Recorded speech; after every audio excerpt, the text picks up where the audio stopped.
Welcome to the 6th edition of the AlUla Tour. This race always attracts some of the world's top sprinters, and 2026 is no exception. I'm really happy to be back here. I had some really good memories here. Is Jonathan Milan going to take it? I don't know if you remember, but before that race, you were on the track and you turned around to me and said, I'm going to be one of the top sprinters in the world. That's my plan. Jonathan Milan firing to try and win his first ever stage of the Tour de France. Whoa! It was always my goal to become one of the best ones. Now we are, I think, on the way. Among the GC contenders are Alan Hatherley, who finished 6th last year, and 21-year-old hotshot Jan Christen. Last year you had 2 podiums on some of the stages. Coming back for more of the same? It's a nice race. I think it suits me well. We've come with a really strong team. I think we have a good shot for GC, 100%. And yeah, I think our biggest competitors probably would be Jan Christen. I think he's the big standout. I'm super excited to start the season again. What do you know about this race? Well, it's a lot of wind and 2 hard stages, and the last stage can be quite exciting. Well, it's some good competitors here, but we focus on ourselves. We have a super strong team here, and we try to play the cards right.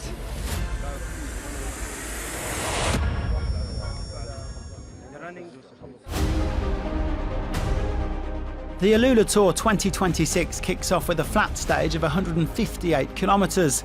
It starts and ends at the AlUla Camel Cup Track, which hosted the final stage last year. There'll be a couple of intermediate active sprints during the day, counting towards the orange jersey for the most active rider, plus a bonus sprint with just under 9k to go, 3, 2 and 1 seconds available for the top 3.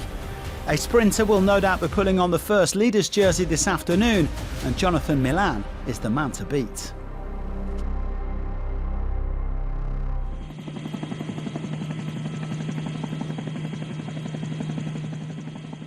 The 4-man breakaway was in the process of shattering as the live pictures began. 2 of the Oman national team members, Syed Al-Rabi and Mohammed Al-Wahibi, had already been caught, leaving just 2 men at the fronts. Ali Al-Sheikh of the Saudi national team and Ayman Rosli of the Terengganu cycling team, who made the first 2 breakaways of last year's race. Well, the maximum gap had been as much as 3.5 minutes, but the peloton were now closing fast. Al-Sheikh going solo at the front, but that sojourn wouldn't last long. The peloton all back together again with 65 kilometres to go. And there was a bit of tension in the bunch, because there's always the possibility of crosswinds and echelons on these exposed desert roads. Whoa, crash right-hand side, and a big crash in the peloton. Fritz Biesterboss of Picnic Postinel going to ground here as Jaco AlUla tried to up the tempo, but there wasn't too much wind at this point. Things eventually settling down again, with Vara van Geroa also licking his wounds after hitting the deck. There would then be another crash with much bigger GC implications, involving one of the race favourites in Jan Christen. The UAE man caught up here just at the moment where several of the sprint teams stepped on the gas again. Oh, and that's a problem there. Number 41, Jan Christen, the race favourite for the overall, and Christen is down in this crash. Lidl-Trek, Cofidis and Soudal Quickstep causing a split in the peloton. And Christen, Hatherley and the other GC riders were on the wrong side of it. Well, the race was really on now. 18 riders in this front group, including the sprinters Jonathan Milan, Phil Bauhaus, a former winner of this race, Fabio Jakobsen, Milan Fretin and Fernando Gaviria. The peloton slowly eating into the gap, but the chasers couldn't get themselves organised properly, and it started to go back out again as they approached the Camel Cup track. The 18 leaders would go over the finish line twice before the final sprint, and they were now leading by more than 30 seconds. At this point, it looked as though Milan and co would indeed contest the first stage victory. And Jan Christen has hit the deck again. Christen is down for the second time. Incredibly more problems for Jan Christen, who was decidedly having one of those days. The young Swiss set for another frantic chase. Up at the front, meanwhile, it was still full gas, with the leaders holding on to their slender advantage. Heading into the final lap, there was a bonus sprint, with Mark Donovan pocketing the maximum 3 seconds. His teammate Matteo Moschetti, who won at the Camel Cup Track on the final day last year, was another contender here for the stage win. 1 lap to go.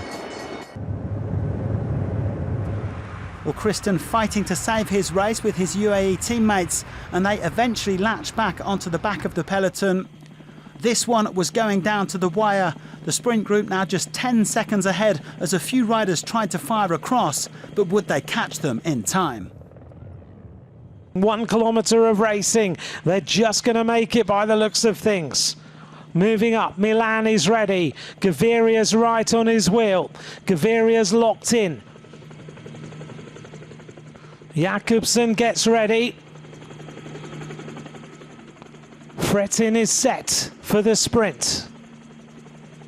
Big move on the right-hand side for Makutis. Moving up, here comes Moschetti. He wants to win on this AlUla camel track again. Big attack on the right-hand side as De Jong goes for it for the team of Picnic Post NL. Big acceleration by the Picnic Post NL rider, who has stolen a march on the rest of this peloton front group of riders, and he goes clear. This is a big move here. Cofidis, get ready. Can he hold on all the way to the line? Jonathan Milan gets set. It's going to be a sprint from this group of 18 riders. Milan gets set to go. And here goes the acceleration. Jonathan Milan right on the wheel. Fretin is trying to go as well. Jonathan Milan against Fretin. But it's going to be the first win of the season for Jonathan Milan. He wins for Lidl-Trek.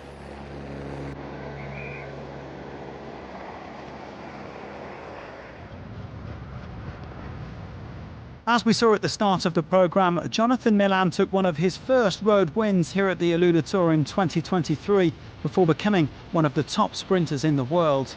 Last year he claimed 9 victories, including 2 at the Tour de France, where he also won the green jersey, and the 25-year-old Italian is off to the perfect start in 2026.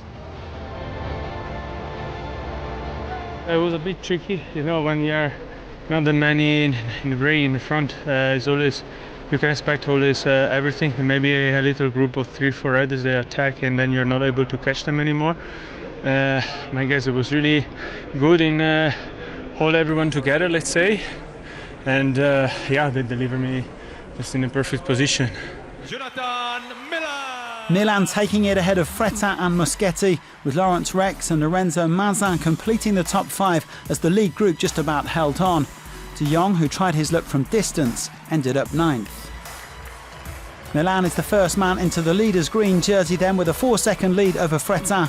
Despite all of his troubles, Christen only dropped 21 seconds, the same as Hatherley, Dunbar, Higuita and the other GC favourites. Milan is also the early points leader, although Moschetti will wear the red jersey on his behalf in Wednesday's second stage. Donovan takes the orange jersey as the most active rider, having picked up 4 points on this first stage. He leads Al-Wahaibi and Alex Kirsch. And Fretin will be in white tomorrow as the leader of the youth classification. He leads Hugo Page by 6 seconds. There's another sprint stage to come on Wednesday. Milan will be looking to double up, and the GC riders will once again be looking to avoid trouble. Join us for that tomorrow, and thanks for watching.